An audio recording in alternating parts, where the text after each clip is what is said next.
Después de 6 años investigando historia, ya no soy la misma persona. Mi forma de ver el mundo ha cambiado radicalmente. En este episodio te cuento cómo y por qué. Por si no me conoces, soy David Cot, presentador de Memorias Hispánicas, y hoy voy a hacer algo diferente a lo habitual. No voy a hablar de un tema que haya investigado, ni de cómo es estudiar la carrera universitaria de historia, ni de ideas preconcebidas que tenía de la historia y que al investigarlas han sido desmentidas.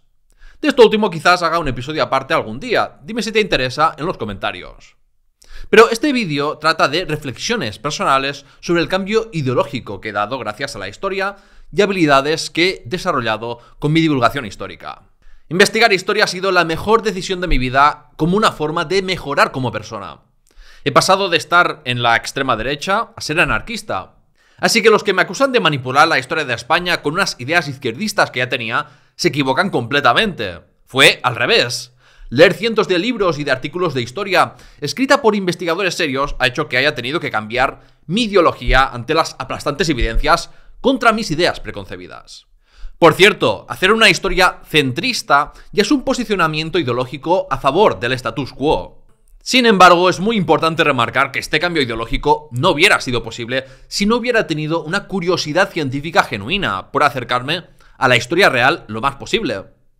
Si no estás abierto a aprender y solo quieres revalidar tus prejuicios, entonces da igual cuánto leas o consumas contenidos educativos que no cambiarás. Cuando empecé en 2018 cumplía con el típico perfil de aficionado a la historia que lo que le interesa es la historia política de grandes hombres y conquistas. Veníamos de varios años de escalada del movimiento independentista catalán hasta llegar a su punto más crítico en octubre del 2017. Y eso era lo que más marcó la política española en aquellos momentos y mi visión política en formación. Yo soy de un pueblo de Gerona donde la mayor parte de la población es independentista, pero yo no quería seguir el rebaño y quería formar mis propias ideas. Además que me gusta contrariar y ser tocahuevos por naturaleza.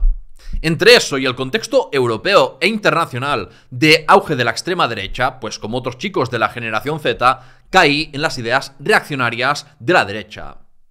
En un momento vital de buscarse a uno mismo y de inseguridades de juventud, pues construí mi identidad en contra del nacionalismo catalán, y eso me llevaba a la extrema derecha y el nacionalismo español.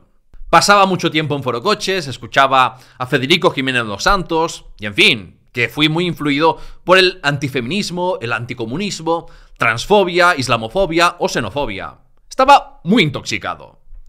La historia en perspectiva nacionalista española era una fuente más de construcción de mi identidad, porque como decía el historiador Alejandro García San Juan, hay un público que necesita sus dosis de autoestima identitaria, y yo estaba entre esos en esos momentos. No me adentré mucho en este mundillo, pero me atraían las grandes gestas de España, que si la Reconquista, las conquistas de América, o ¡ay, que todos nos odian por la leyenda negra! Esta era la mentalidad que tenía cuando decidí empezar a divulgar historia en 2018 con la intención de aprender más sobre la historia de mi país, mejorar mi inglés y ganar dinero mientras estudiaba Administración y Dirección de Empresas en Barcelona. Un consejo, no te pongas a divulgar historia si quieres ganar dinero, porque son todo pérdidas. Aunque puedes hacer que sean menos con una donación o apoyándome con beneficios exclusivos en Patreon. Enlaces abajo. Yo cuando empecé no tenía ni idea de dónde me estaba metiendo. Infravaloraba muchísimo lo que hay que investigar para estudiar bien la historia. Y pensaba que con consultar 3 o 4 libros más viejos que Matusalén ya bastaba. Porque, hombre, la historia es historia y no cambia. Mal, o sea, completamente equivocado. Entre 2018 y el 2020 estuve medio desinformando, medio divulgando historia de España en un podcast en inglés. Y ya me empecé a desradicalizar al ir poco a poco investigando más profundamente y con fuentes de mejor calidad y más actualizadas. Tener como proyecto y formato el cubrir la historia de España cronológicamente me ayudó de forma inesperada porque tenía que estudiar Al-Ándalus en vez de, por ejemplo, la conquista de México de Hernán Cortés u otros episodios históricos que permitieran ensalzar la gloria del Imperio Español como el típico fueratercios. Al llegar al tema de la Reconquista y Don Pelayo me encontré con argumentos en contra de hablar de Reconquista, pero no los aceptaba porque eso iba en contra de mis ideas preconcebidas. Pero al ir investigando más historia medieval, pues ya veía que era insostenible defender eso, y eso fue un primer paso en ver que el nacionalismo español Miente y manipula su historia como lo hacía el nacionalismo catalán que tanto odiaba. También fue importante ver lo fascinante e interesante que es la historia de la Al-Ándalus omeya.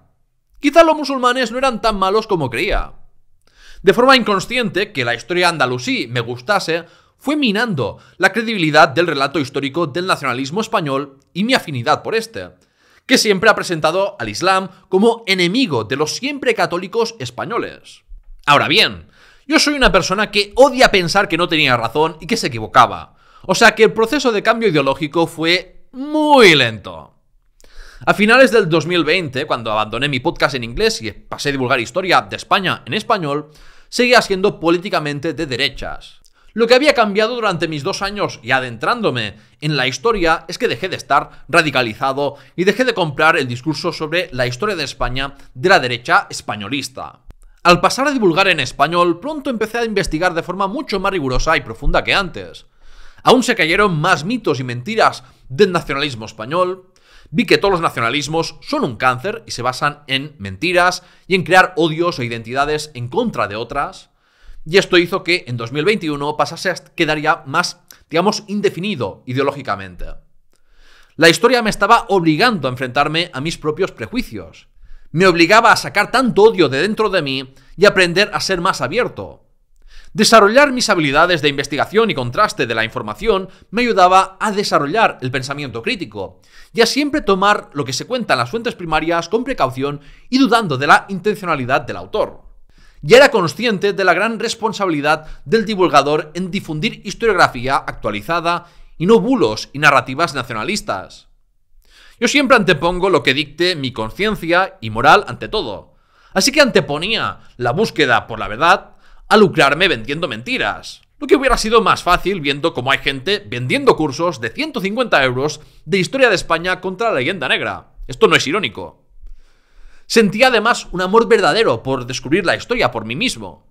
En 2022 aún atacaba con especial fijación al nacionalismo catalán, pero ya estaba en posiciones de socialdemocracia, que es lo más aceptado socialmente en España, y rechazaba abiertamente narrativas nacionalistas españolas igual de malas. En 2023 gané conciencia de que ahora era de izquierdas, y a finales de 2023 o principios de este año 2024 me sentí con la valentía suficiente para dar el paso de aprender sobre anarquismo. La fase socialdemócrata fue necesaria porque no se puede pasar de repente de la extrema derecha al anarquismo, que es lo más izquierdista que hay. Y ahora es lo que soy, un anarquista, que no significa simplemente estar en contra del Estado, como mucha gente asume erróneamente, sino significa estar en contra de todas las jerarquías. Esto significa estar en contra del capitalismo y la relación entre jefe y trabajador, en contra del Estado, en contra de la religión, porque los humanos no pueden ser esclavos servidores de Dios, o en contra de ver al hombre como superior a la mujer, unas etnias por encima de otras, unas preferencias sexuales por encima de otras. Si algo he aprendido de estudiar la historia es que las jerarquías son lo que permiten el mal a gran escala. El daño que puede hacer un individuo por sí mismo es limitado. Pero detrás de una maquinaria jerarquizada, como un Estado, por ejemplo, unos pocos individuos pueden ser responsables de miles de muertes y esclavizaciones, como por ejemplo ocurría con las campañas de Almanzor. Las jerarquías hacen que sea visto como una obligación obedecer a un jefe, por mucho que éste no tenga ni idea de lo que habla y que pueda llevar a una empresa al desastre. O que las mujeres estén subordinadas a la voluntad de los hombres, o pueda estar bien visto discriminar a todo un colectivo racial. Por ejemplo, con las ideas españolas de limpieza de sangre. Las diferencias de poder y relaciones de dependencia lo corrompen todo. Convierten a los que obedecen en personas apáticas, sin iniciativa o creatividad, capaces de hacer cosas en contra de su propia conciencia. Y como los que mandan restringen como parásitos el desarrollo potencial de los demás, también empobrecen su propia existencia. ¿Cuántos avances médicos y tecnológicos se han perdido porque gente talentosa pero sin recursos económicos o discriminada por otras razones no ha podido formarse bien? Prefieren a trabajadores y ciudadanos sin creatividad, inteligencia o pensamiento crítico antes que perder el control social que les pone en una situación privilegiada. Todo esto para mantener un orden social que se repite a lo largo de la historia escrita de España y del mundo. Una sociedad de gobernantes y gobernados, explotadores y explotados, opresores y oprimidos. Una desviación de lo que ha sido la mayor parte de la historia humana sin jerarquías. El principio de autoridad se justifica siempre del mismo modo, con la idea de que las masas son tontas e incapaces de gobernarse a sí mismas, y por eso se deben someter a un yugo benevolente de alguien justo y sabio.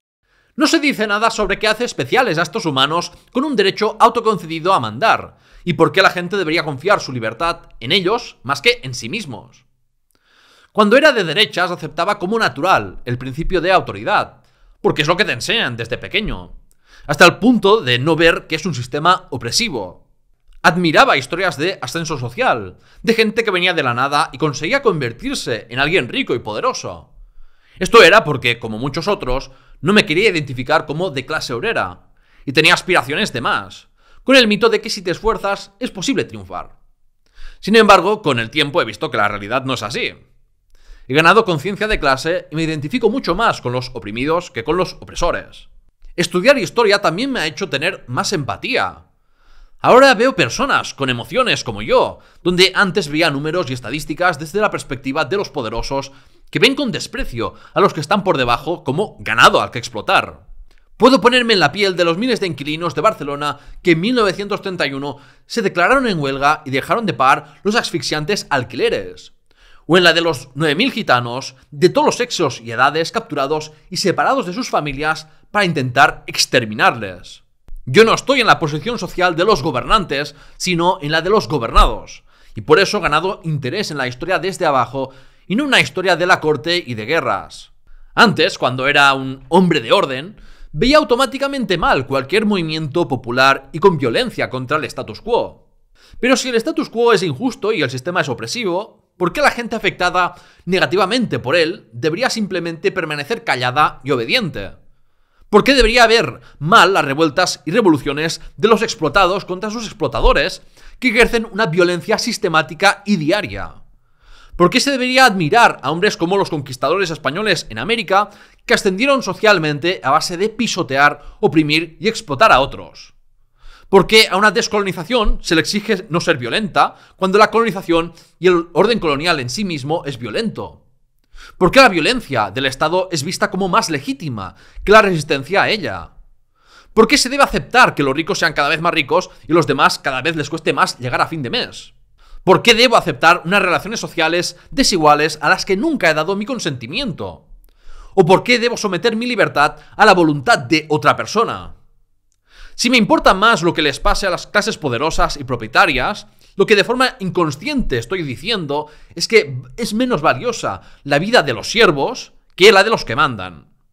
Y es que al final hay dos filosofías opuestas en la forma de entender o aceptar el mundo a la derecha y a la izquierda. Una filosofía es la de jugar con las reglas del sistema e intentar mejorar la posición dentro del sistema, por injusto que éste sea. O la otra es la de ver como inaceptable el orden de desigualdad establecido y luchar contra el sistema. ¿Y tú? ¿Qué has aprendido de mis vídeos y podcasts? ¿He cambiado tu forma de ver el mundo con ellos? ¿O qué has aprendido en tu propio camino de descubrir la historia? Déjame tu respuesta en los comentarios y si hay suficientes comentarios interesantes, quizás podría hacer un vídeo respondiendo o reaccionando a vuestras reflexiones. No necesitan ser cambios ideológicos fuertes, como el mío. Imagino que no habrá mucha gente como yo, pero pueden simplemente ser cosas que hayas aprendido que te hayan sorprendido. Dejaré abajo el artículo de La anarquía, de Malatesta, por si alguien quiere introducirse en el anarquismo, creo que es una buena lectura. Y como siempre, si eres nuevo, te animo a suscribirte y apoyar el programa con una donación o con membresías en Patreon, YouTube o Spotify. Muchas gracias por estar ahí y hasta la próxima.